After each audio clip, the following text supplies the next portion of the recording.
Look at the beautiful Forbidden City as we welcome back to game number 2. And I'm welcoming you through the Forbidden City because this matchup, some would say it's forbidden, but not us. We accept it. We accept it with open arms. This is Barento Raz Muhammad as well. He's going to tell me exactly what I'm talking about. I still don't know what you're talking about. But yeah, I think the BLG, oh my God. What they're doing right now is forbidden in a lot of places, so I'll give you that. It's been great team fighting. It's been great early games. And Metoer, someone we've been criticizing on and off because he has been an inconsistent member for the team. I expect that. I expect that level of inconsistency in the first few weeks when, of course, you're a rookie in the split, having to communicate with multiple. Well, he can't communicate in multiple languages, but there are multiple languages in the team. The communication is going to be a major issue with the playstyle that they're trying to utilize. He's also 20 years old, and he came from, a sport in ping pong. So my God, you always want every single time there's Metoer playing. Metoer plays ping pong and plays it darn well. All right, okay. So it's kind of interesting as well. Further to that point, and that's why the man is our MVP. Rise, you were upset if he wasn't going to get it, but he wasn't getting it, then I don't know who would have. He was good at all stages of the game. He had an amazing early game that gave him the experience lead and pushed Karsa on the edge. And then his later game skirmishing and team fights once again put Karsa on the Karsa couldn't get him off of him. So I love the fact that we're starting to see Rek'Sai play to its fullest after the buff. I think that it really will raise the priority because what's going to stop Metoer from playing him again?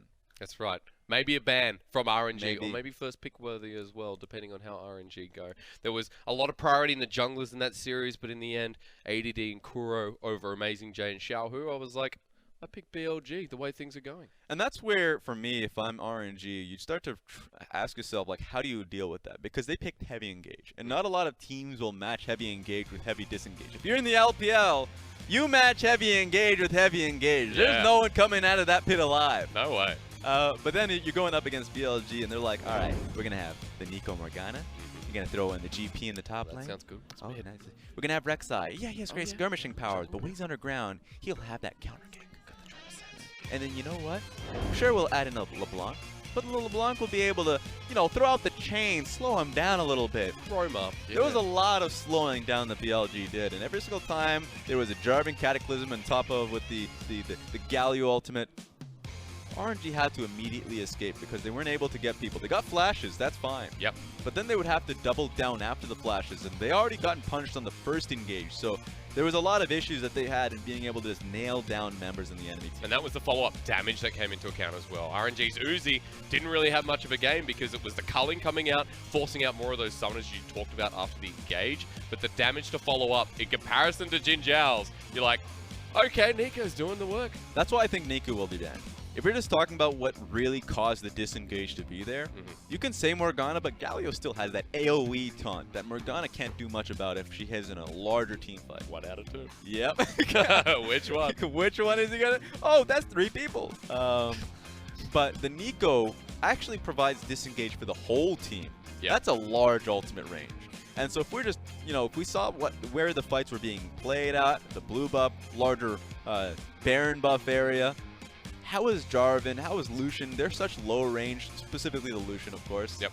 How are they going to get past the Nico ultimate? And so once they completely disengage the Galio, then they just walk up going forward. I think that it is really difficult for RNG to deal with a Nico, and I think they'll either first pick it or ban it. Yeah, first pick or ban away. Maybe same with the Rek'Sai as well. We'll see going into Game 2, of course, in RNG's home arena. The crowd has come to see RNG perform, and in Game 1 they showed us a performance, but the curtain was called early on them. There's no Jin. There is Jinjiao though, so close enough. Let's go into Game 2 though. Still match of the week, still high expectations, and I do not see a Nico ban, but I see RNG blue side with the LeBlanc and the Rek'Sai. Thankfully, when you're on blue side, that is, you can prioritize the Nico first pick and start banning all the things you hate. You don't need a reason to hate them. Just say, I don't want him to play it. I think Meteor's too good on the Rek'Sai. Actually, the fact that they banned the Nico, I wonder what their first pick priority is going to be. I think Nico is first pickable. Yeah.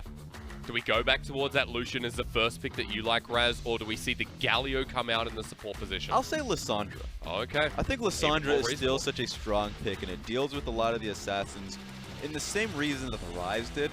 If you pick I know LeBlanc's not an option here, but any assassin that can go into LeBlanc, the fact that the Aftershock just dissuades a lot of the skirmishing, and you just continue to toss out abilities, Zoe's left open. I just realized Zoe's left open. And Kuro plays a lot of Zoe. No! Pick the Zoe instead! No! All right, so we see the Lissandra BLGs are the instant response. All right, he's going to instantly regret that one. I think Kuro is a fantastic Zoe player as well, and Metoer is just great on great skirmishing junglers that can keep him up. I think Jarvan is in order here, but we're still talking about first pick, so Galio and Kalista are 2 picks that you would want to be able to get early. You don't have to pick mid lane this early on unless if you wanted to hide a few picks, and there's no reason for BLG to be hiding anything. No, not at this point anyway. Going to be the Kalista, like you said. A big one here for Jinjiao. Probably one of the first Kalistas to start playing it in the league after Jackie Love in 9.2. I think the moment people saw Jackie Love play out heavy skirmishing style with Hail of Blades, people were like, this is great. Early laning phase, so clean with Hail of Blades. So, wow, they're just going to go for the Zoe early. I thought they were just going to go Galio because it's just a high priority, but they saw what happened last game. Mini is so comfortable on a range of supports like disengage options as well. So picking up the Zoe and allowing them more counter picks is nice. Remember that Mini has played a lot of Tahm Kench as well. So with that open and available, see if RNG snag it away, or again, that Galio is a high priority. You have the lease in for Karsa, which I know a lot of people will be excited about considering his past performances, but more towards Ming's style. Remember, Ming on Alistar has a great win rate. Bring it up again. Yeah, I mean, RNG is going to comfortable. All of these are comfortable. Yeah. Ming's Alistar, Karsa's Lee Sin, as you mentioned, and the Lissandra. Every mid laner in this LPL league has gone towards it. Wait a second. Don't lock it in. Why would you lock in a blind pick leg? We're not there yet. We've still got the Galio open. I'm worried. Usually people try and make jokes by hovering, but he just stayed on that Kled for a long time. Surprised that we go to the top lane, even though we're looking at the Kled.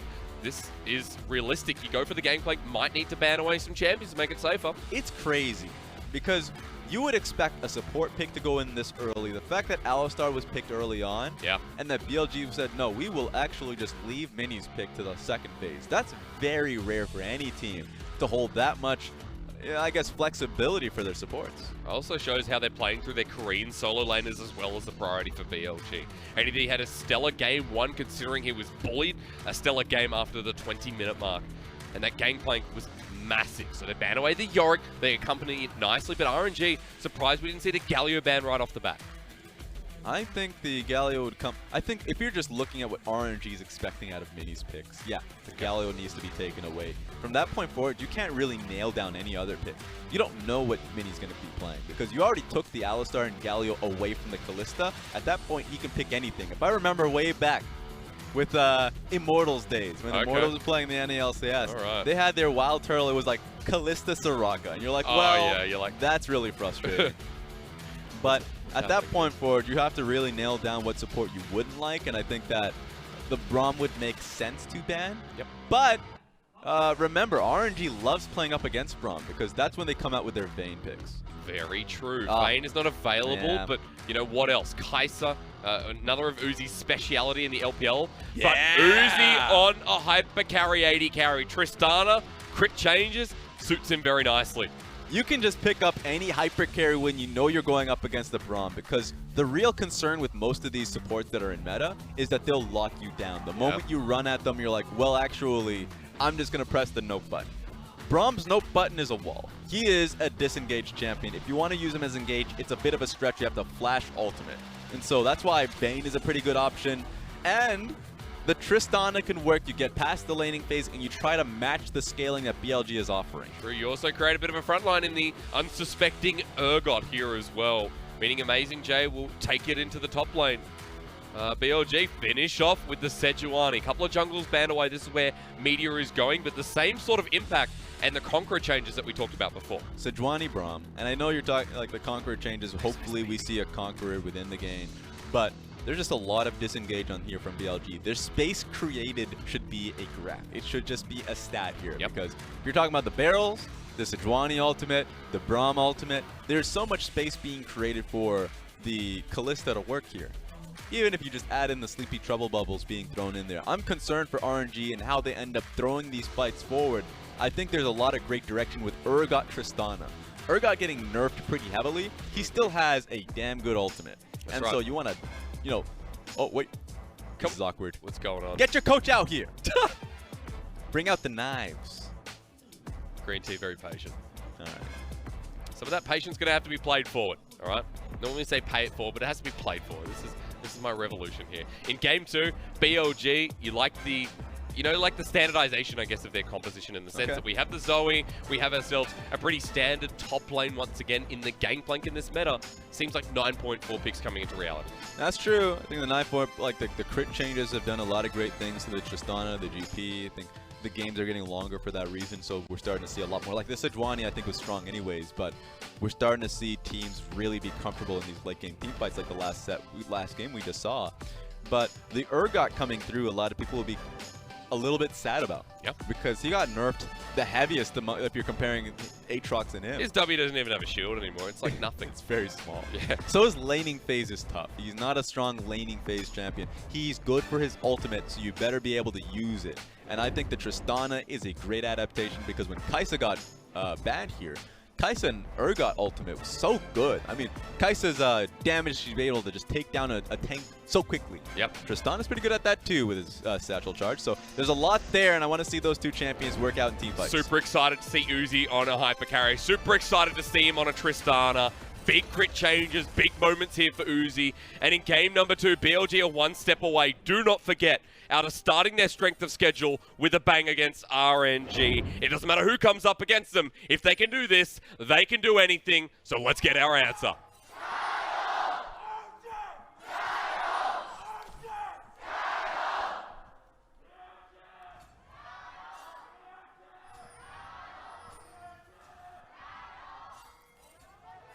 BLG's spans are just scattered out there. They are. The leader was in the back somewhere, just being like, all right, wherever you guys are, please. Away from the microphone, please. Of course, home arena there for RNG. Remember for BLG, just further on that point, EDG, FPX, IG, and TOP, their strength of schedule relies here. We'll start off into game 2. Looking at the changes with Zoe there, you can see the airy. Press the attack on the Tristana as well, to be noted. So whenever you see heavy skirmishing matchups like LeBlanc versus Zoe, or maybe even Rise as well, you start to see Electrocute because you do have to double down on those early skirmishes. Yep. That's why Electrocute comes out. But this one's just damn good for Zoe. She just has to focus on the poking. A lot of great poke on Lissandra, a lot of good pushing after she gets about like 3 levels in her Q. She can really push Lissandra in, and I would be surprised if Lissandra's ever able to get her Aftershock across, you know, once Zoe starts rolling. Very true. Karsa actually making her way into the bottom lane. Remember, this is Conqueror Lee Sin. Gets exhausted, jumps on out. That's a great exhaust by Midi. They stay safe. Yeah, good job. They just want to stay in lane. If Lee Sin gets any more damage across, then you have to start chugging potions, healing up. Worst case scenario, you have to base this early, so none of that. Seeing the Conqueror Lee Sin in action. Very early gank here from Karsa. Will be spotted out by a ward. Just looking down. No cut down there, but we do have the tenacity bonus. I love the fact that once again he's going towards Taste of Blood, Ravenous Hunter, Conquerors. If you just count how many abilities Lee Sin has, it's a lot of abilities. Like, Q has 2 parts to it. You can end up like weaving in auto attacks because, of course, your passive gives you that boost in auto attack. So you can get to your 5 Conqueror stacks very early on. Yep. So champions that can build it up very quickly really benefit from it. Very true. Good ward timing there from Ming. You see Metoer coming down to the bottom lane. Level 3 forces the flash with the Winter's Flail. Jinjiao walking up as well at half health. RNG, that's Summoner down for Summoner, whereas Mini still has his flash available. Both these laners, smart people. They just want to stay in lane as long as possible. If it means blowing flash early, then please do it as long as you can top yourself up. Yeah. So Uzi still has full HP. He was, of course, you already saw, doing well in the matchup. So as long as he's continuously able to punish that, that's great. Tristana and Alistar, for anybody that remembers, is a very good combination at all laning the Kalista. So we'll have to see. Sejuani wants to do something about it. Yeah, will that CC come into effect here with the 3 versus 2? I'm not sure if they saw Mini getting the bonus, but they didn't. The Permafrost going to come into effect. Get him. Guardian procced nice and early. Uzi's going for the damage natural charge there. Winter's Flail once again. The Arctic Assault. Teleport coming here nice and early. Look how fast they want to make the play. Mini might be caught out with Xiaohu. Where's the Glacial Path? But a flash again out of respect from BLG. Xiaohu had his eyes on the play. Both mid laners were just moving towards the mid lane, so there was no activity happening there. They didn't have to focus on CSing, trading at all. So you could tell Xiaohu had his eyes locked on, worried if the counter gank was, you know, needed. Yep. Because Lee Sin wasn't there, it was on him to act quickly. You look at what's lost for that play as well. The wave just crashed in. Xiaohu loses absolutely nothing. But the Summoner gone. Kuro has Cleanse. Of course, you do in the Zoe against Lissandra, so It's pretty standard. Small CS lead in 2. I'm a little worried for Xiaohu not having cleanse. Now, that's expected for Lissandra, wants to have that teleport there, but whenever you have a champion that ends up losing the teleport for it, He smited the minion, got the Sonic Wave through it. Innovative from Karsa. But good for Mini to be able to be that wall.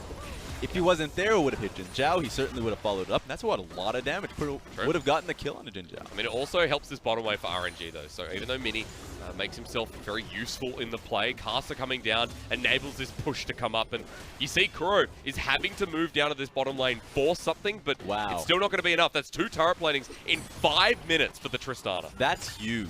That's humongous. They didn't know where Lee Sin was. For all they know, he could have just been setting up for another dive. Yep. Probably should have been, honestly. But he just plays it safe, goes back to his camps, and they have to completely concede multiple turret platings. If I'm to compare this to what SKT had, I think, when they went up against Griffin. Yep. Game 1, Teddy had the Tristana. But he had, I think, teleport and lethal tempo. Lethal tempo means you can get towards your full stacks on E-charges very quickly if you go for an all-in. Press the attack, you just know what it does. It's a lot of damage up front. And once that person's exposed, man, that's it really helps Ming's damage really double in as well. So either way, both of them, not much a Kalista can do when there's a all-in trade. Really struggling in this lane. 15 CS behind already. And remember that extra gold netted him a BF sword. Versing the Vampire Acceptor. Jinjiao might not be able to get close enough, considering that we look at Kalista's range versus the Tristana, and simply that is a good way to dictate the matchup. It's only going to get worse from here. If I'm Karsa, you start focusing on the bottom side of the map. Start invading pretty heavily on towards Braum or Wolf Camp, and just start having eyes on Uzi and how he's being able to hit the turret plating. Because turret plating is #1 value. Yep. If Uzi can get towards his Zeal item pretty quickly, then he just wins this matchup pretty hard. This will be a play to stop it away, but remember, waiting for the Unbreakable. I like that from Uzi. Doesn't get the last proc on the explosive charge, so Mini takes full damage. That's GP Ultimate. There we go. Whenever you hear that sound, you're like, where is that going? Where's the barrage? Where is it coming from? Just clearing out the wave. I think he just had no way to be able to pick it up. He was pushed out of lane. Yep, teleporting in. So going to be right back into it. The matchup in the top side pretty favored towards AmazingJ, having, again, the range advantage against the barrels. People wondering about what just happened on the side of the screen. Of course. You know, if you're on the Chinese streams, you can end up giving gifts or just like donations, whatever they are, to your favorite player if they're performing well or if you just feel like it. And he ends up leveling up to Diamond when the rest of his team is flat. Oh man, that feels bad, but in the mid lane, another feels bad here. Sonic Wave won't connect onto Kuro, uses the cleanse. In the bottom lane, more action as well. Our Diamond jungler and Karsa very active in the early game here. He set up the bottom lane for success, now looking towards mid. He should just continue to stay bot side, even if it means that he's foregoing his blue side camp's top lane.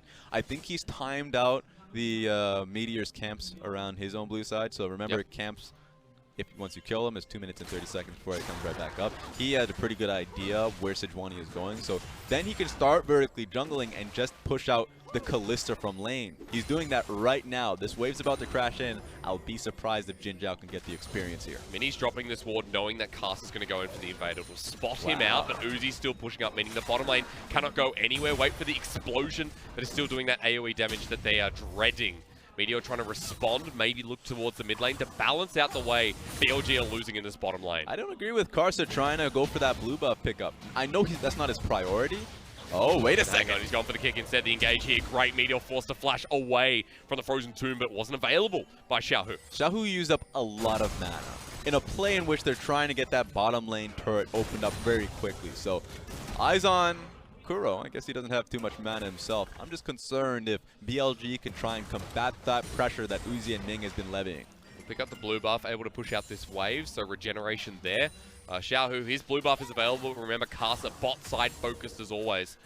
So next back, we'll see Xiaohu walk towards it, and this looks like to be the time. Gives him a good, deep breath of fresh air if you're RNG, knowing if Xiaohu's going back to base. Then if I'm Karsa, you just actually go top side, clear out your blue side jungle, get Scuttle Crab, and then come right back. You do want to still pick up the experience, to keep yourself on par or really just ahead of Metoer. I want to see what Ming can do to get that ward out. I know it will time out, but Mini has been unapologetically using his trinket wards to catch out for possible dives here from Karsa. Yeah, it's kept Metoer at a pretty good CS level as well, considering that he should be a lot further behind. Even though Karsa focusing on these lanes, he's been walking towards that vertical jungle a lot more often than not. He'll now use this advantage to get himself the Mountain Dragon, and bottom lane can freely run. And this is the RNG that BLG is afraid of. If this turns into an Infernal Dragon, all that turtling that they've been doing in Game 1 and now in Game 2, they have to poke their head out and contest for dragons early. So if this is a second Mountain Dragon or an Infernal, we'll see if it ends up being cleared out here. Well, I mean, they're... All dragons are good dragons, in my opinion. That's fair, but it just means what kind of level of urgency do you have? If it's a Cloud Dragon, you're not urgent. You'd rather play to your playstyle rather than what the, how powerful the dragon could be. Ocean Dragon, you can just forego that and say that, well, the laning phase will probably get opened up anyway, so there's no real reason for me to be worried about this. Very true. As the Ocean Dragon spawns up, you see the top side of the map. We're shifting our focus here due to the fact that the top lane has been quite even for ADD. Now, when I turn your attention here, I want to notice that ADD is 0-0-0. Much better early game considering the way RNG have been playing. But we're going to have a lot more issues. Kind of back to the style of old RNG. We see the bottom lane is the most important part, as always. I love the fact that within these two games, Uzi was like, please. Give me something. Give me something. Second phase, I don't care if they throw as many bans as they have been. Tristana into the Kalista is something I love, and I know that they've been working on this one. They knew that they were going to be going up against BLG at the beginning of the week, and recognizing that Jinjiao is going to go to the Kalista, any team will know that to be the case. Yep. They had this prepared. Quick flick to the mid lane, though, before we start to about bot again. Kuro going to be flashed on, kicked immediately, locked on down. Kuro has to cleanse, but more damage incoming. And first blood, even with the cannon barrage, not going to take Xiaohu down. Good kill here for the mid laner. And I love my Karsa Lee Sins, man. Oh, yeah, this that was too slick. Sick.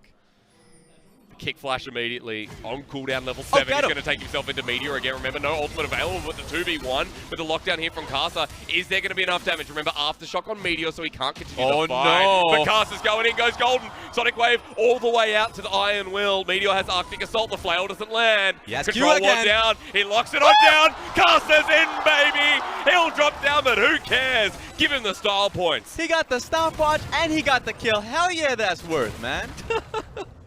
That's what I'm talking about. You always take that Q. That was always slick. That was perfectly syndrome there. But there's no syndrome about it. Karsa picking up the kill. Opens up the mid wave for the push once more. I'm glad we get to have a look at how this happened. I just want to see the Q, but I know this is where it started off. He got the flash kick on towards Kuro. Started it all. And then we get to see Sejuani doubling down. So we don't go that far. We just want to appreciate the early flash. But man, Karsa's on point. Oh yeah. Give him his Lee Sin. More often than not, he'll impress. 1-1-1 now on the Lee Sin as well. Remember, Warrior picked up. Most important part of this so far is that Xiaohu once again has an early lead. Now, a lot of focus on the bottom lane will leave them be as they start walking towards the top side of the map. But Xiaohu on Lissandra. It's a good news story. It's level 11. The fact that he was able to just keep up in lane with all the pressure that's been levied onto him, Sejuani and Zoe. Yep. Look at the benefit of it. Control wards being placed on top side. It means now that they can utilize that for top lane pressure, where Uzi had the tower in the bottom lane pretty easily, hands down. Now they're rotating that top side. BLG need to do something. They're behind in pace. They need to find a way to get right on top of RNG to stop this pressure because it's relentless. Yep. You got an Infinity Edge on Tristana. It's only going to get worse from here.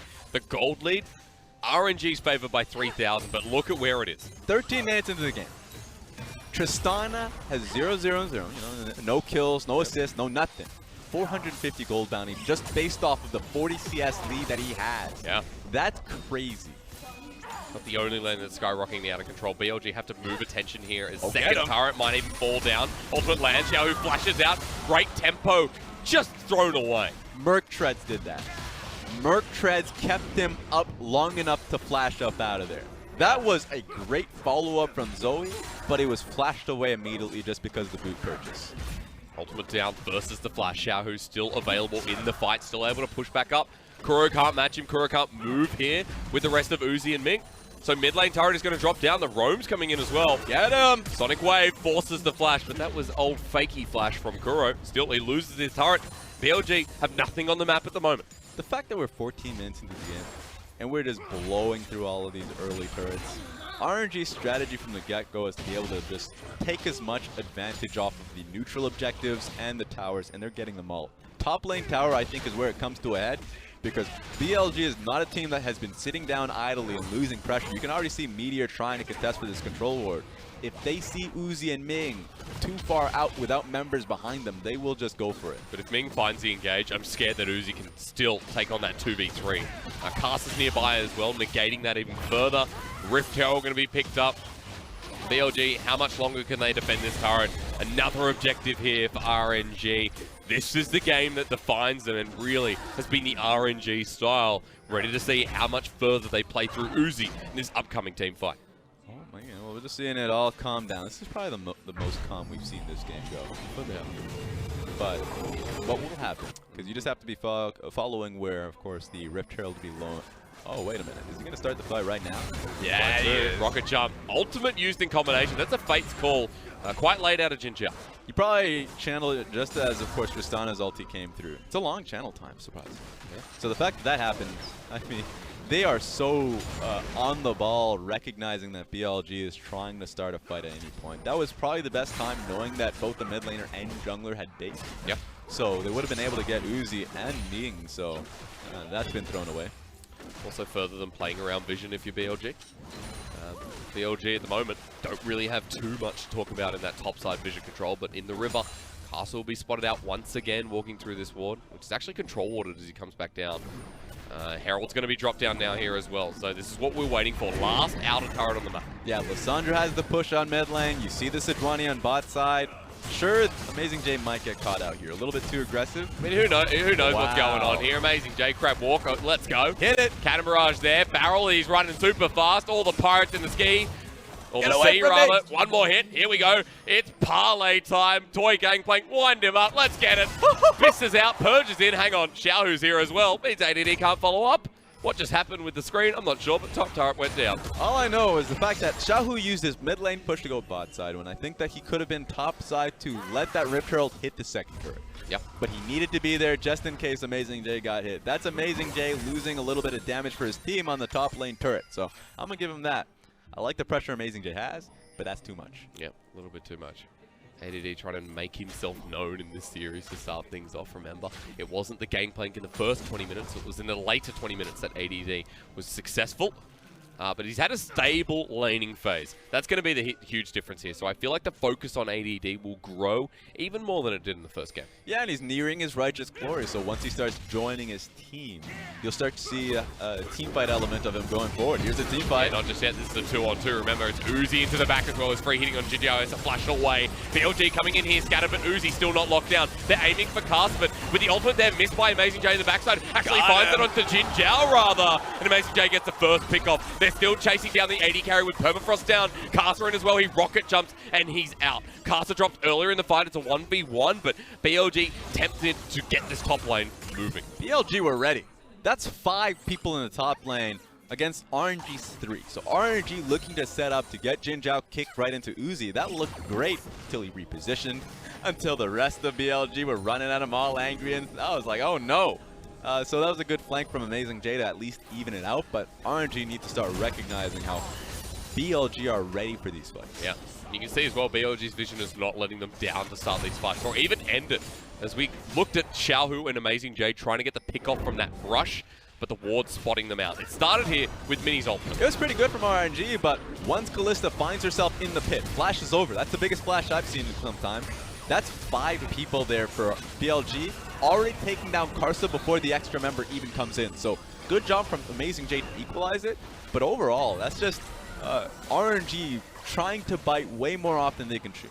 Yep, the Uzi not having an impact in that fight meant that BLG could run rampant in the end. Now finding AmazingJ this time, 1v2, where is the ultimate, but it's not going to collide with anyone. Spears renders out, Jinjiao on the board, but RNG, other plans here with the Tristana. Push away. That's a hot-looking fireman ready to take away another turret. They have another wave coming in, but you already see that Braum starting to converge in there with the Sejuani, so they'll leave it at that damage. So we're just seeing, and I hope we don't get a replay on AmazingJ die. We've seen far many replays on this guy's death. It needs to stop at some point. It really does.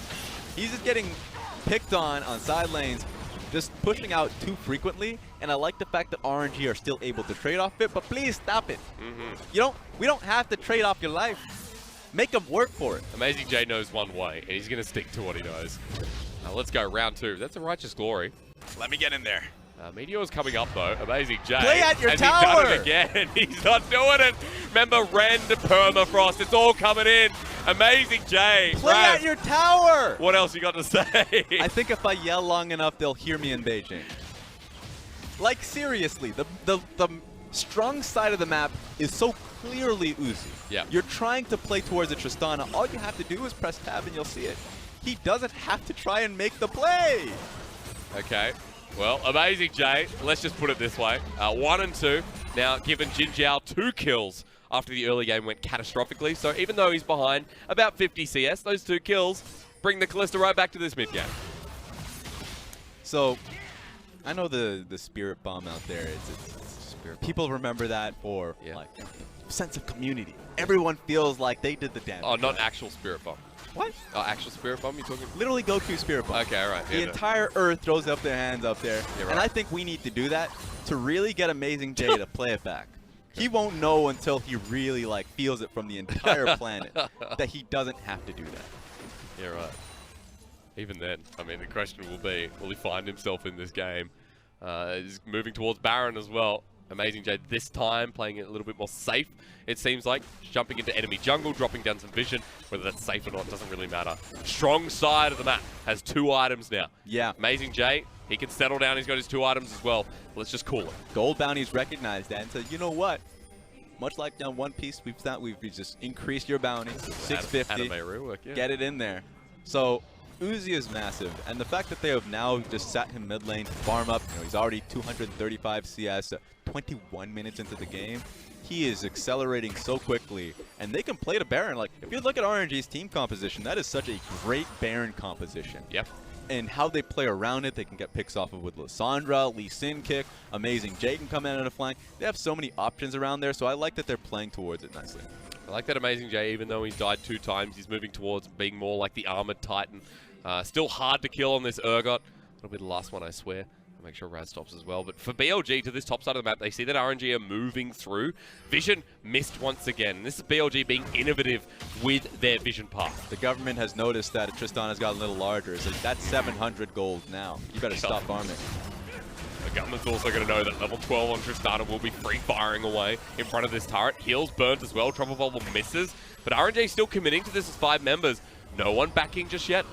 Mid lane, they're losing a lot of experience. I'm talking about BLG. Yep. Losing a lot of experience to have 5 people topside. Sure, you push Tristana and RNG away, but that's the main reason why CS across the board has been low for BLG. Yep. Only ADD, who's been in the 1v1 matchup versus AmazingJ, who's up in the matchup, but everyone else has just been losing out in experience trying to respond to Uzi's push. Our Observer thinks something's going to happen soon. We'll be very right. At this point, last game, the fight started ramping up and we started getting our full 5-on-5s. Observer now goes, okay, not yet. Still ramping up towards it though. Make no mistake as AmazingJ finds Meteor. What'd I say? RNG have a 4K gold lead, not going to be throwing any further away at this point. But an Ocean Drake's coming up, so maybe RNG, after looking at this bottom lane turret, could reposition again. There's good pressure here from Xiaohu. You know what it does? If they see 2 people trying to answer to that, as you already see the Sleeping Trouble Bubble coming through alongside GP, then that's great for RNG, who says, we'll steal red buff topside, we'll layer more vision.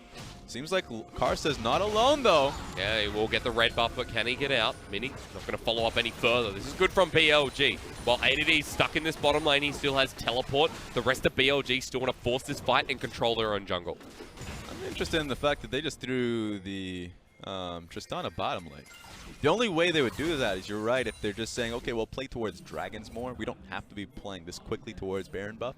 And on top of that, that's such a large farm focus. They're saying, okay, all the farm goes to Uzi. Mid lane farm, bot lane farm, top lane farm. He's close to 300 CS at 23 minutes. He is so far ahead, and that's a lot of it just like Xiaohu losing farm because of that, which is nice that he's still ahead in this specific matchup. Yeah. But it's just RNG saying, if you are our I'm sorry, I'm trying to finish my point, but every sentence I say, the bounty gets higher for Tristana. Literally, is at it was at 800 gold. It was at 800 gold when I started my point. Now it's 850.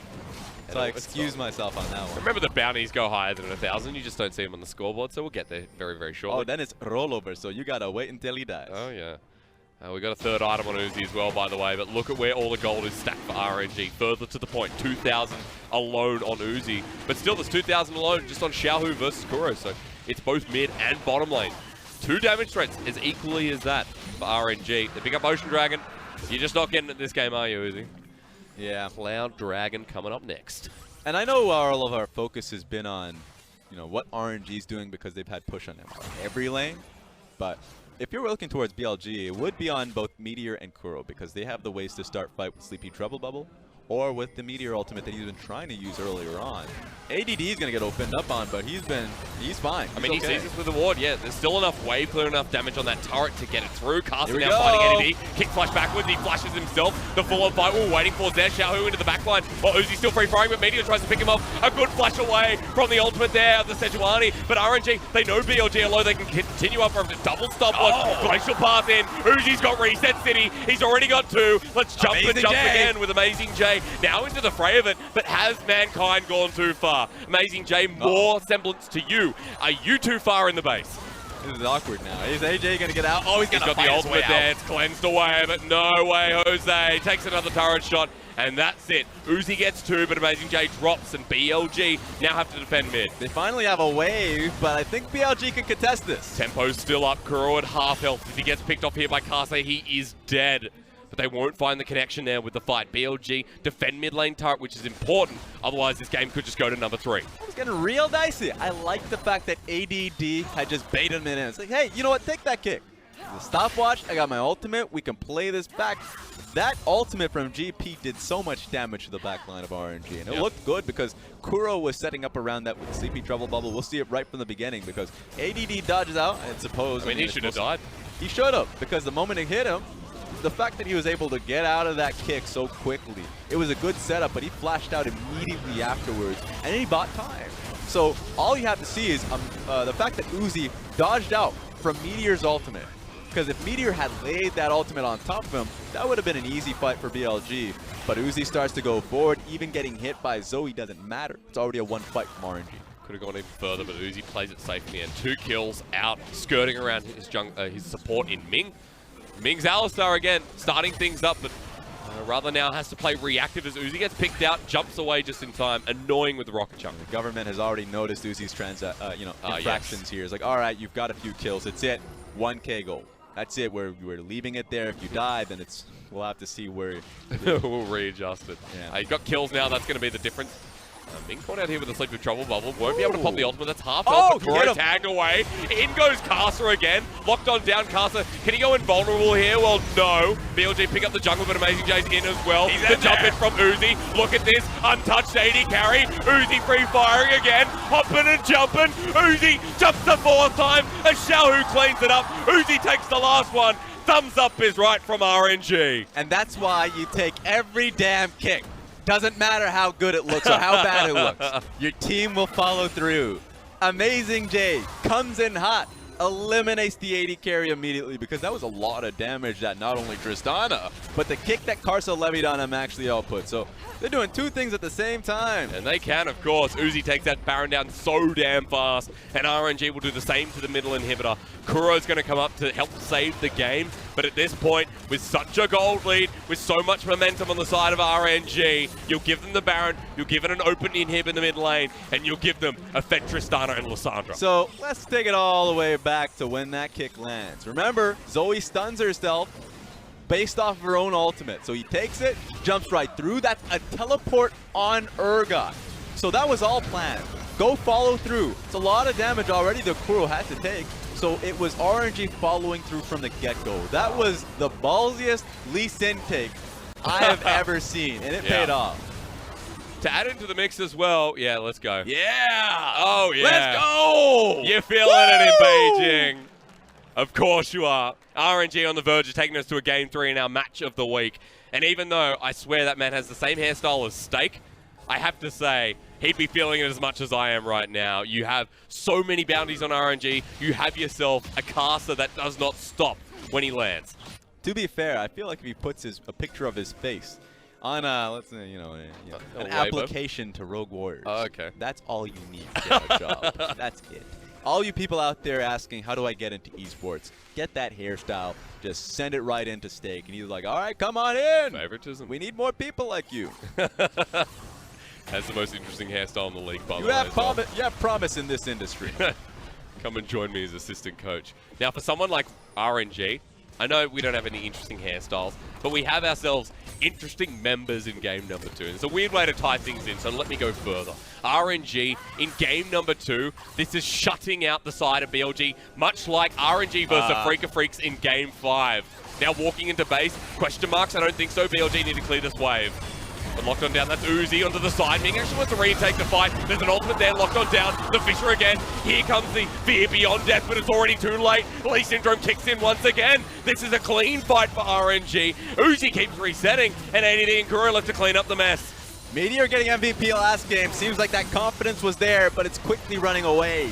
Every time he gets a Sejuani ultimate on Uzi, he buffers that jump and he gets out of there. It's jungle versus jungle, and RNG give it a Karsa in game 2. RNG clean things up and bring us to a game 3 in our match of the week. That's what I like to see from RNG. We've been seeing a lot of game 3s from this team. When they find themselves behind, they fight right back.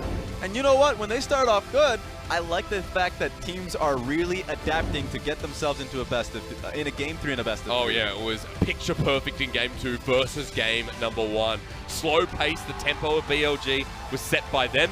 In game 2, RNG didn't even let them have a say in that early game. Seems like a playoff preview. We're getting a lot of them.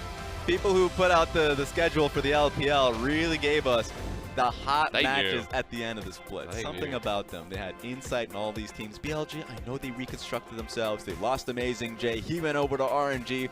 But I know this team will be good. And you know what? I said something at the end of the game there. I need to reiterate. Give it to me. It was like RNG versus FLICKR Freaks in Rift Rivals Game 5. Because you know what happened in that game? What happened? FLICKR Freaks, they tried to quell the mid game, which is what they tried to do here.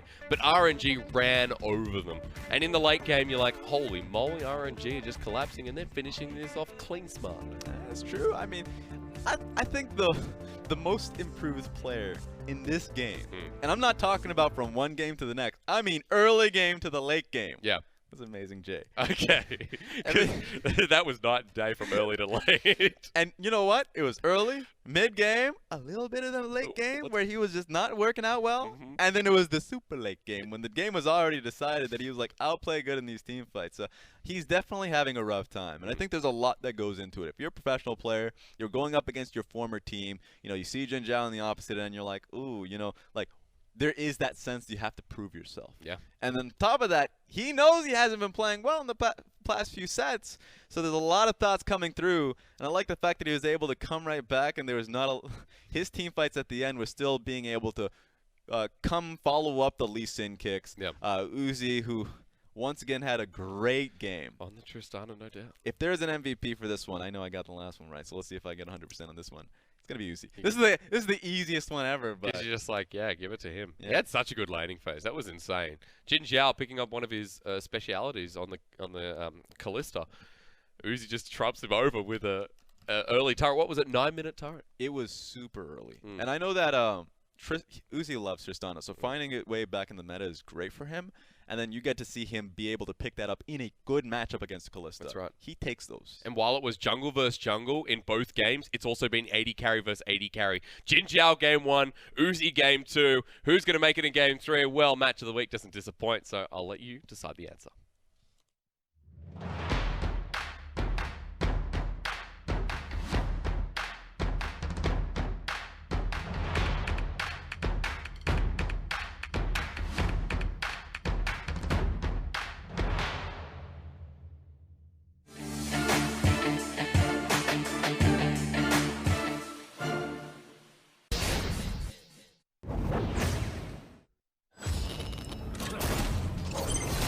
跳上来打一套，但是开大招吧还要哇！赵云感觉这波有点上头啊！开了大招之后反被打回去，哇，一个这波交闪了，交了一个闪现，后续再一个哇，这一个 Q 技能就枪火谈判直接单杀。